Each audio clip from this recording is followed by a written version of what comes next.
Hey there! I hope you are all having a fantastic day.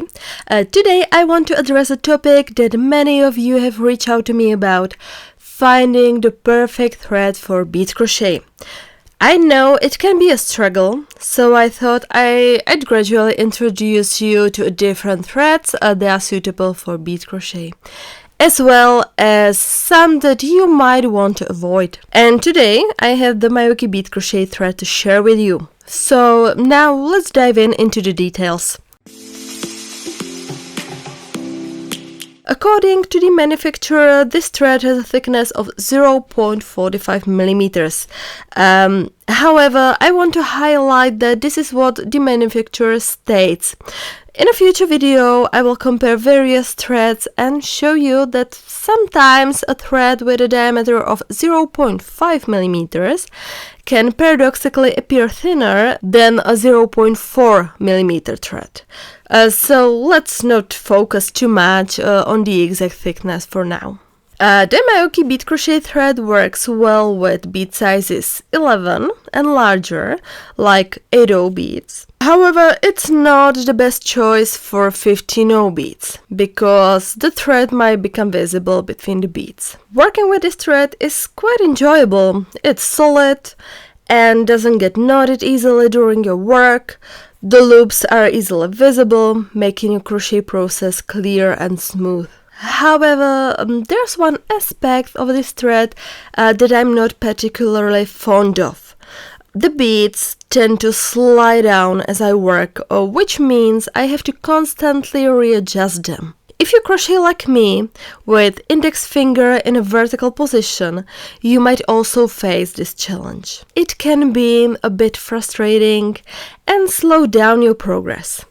Personally, I prefer a non-slip yarn that offers more stability. Another consideration is definitely the cost.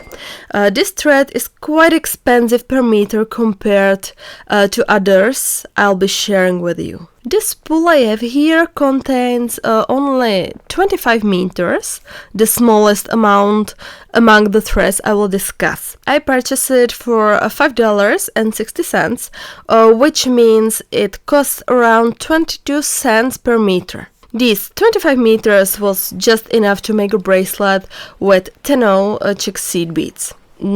And the bracelet has 12 beads in circumference, and I had practically nothing left. So if you are planning to make a necklace, you'd need approximately 3 spools. Now, you might be wondering, why would you choose this thread? I personally work with this thread when I want to create beautiful color gradients. It comes in a variety of color transitions, which makes it perfect for use with transparent beads. The end result is absolutely stunning. I have the manufacturer's brochure here, and you can see all 12 colors available. They even have an example using crystals, and it looks absolutely amazing. So, to summarize, the Miyuki Bead Crochet Thread has its disadvantages. It can be quite expensive, and the beads tend to slide on the thread. However, it also has its advantages, especially when it comes to creating stunning color gradients with transparent beads. I think overall it's a good thread to work with, but I personally choose it mainly for its gradient effect. And that wraps up today's video. I hope you found this information helpful. In the next video, I will show you another thread. If you have any questions or suggestions, please feel free to leave them in the comments below.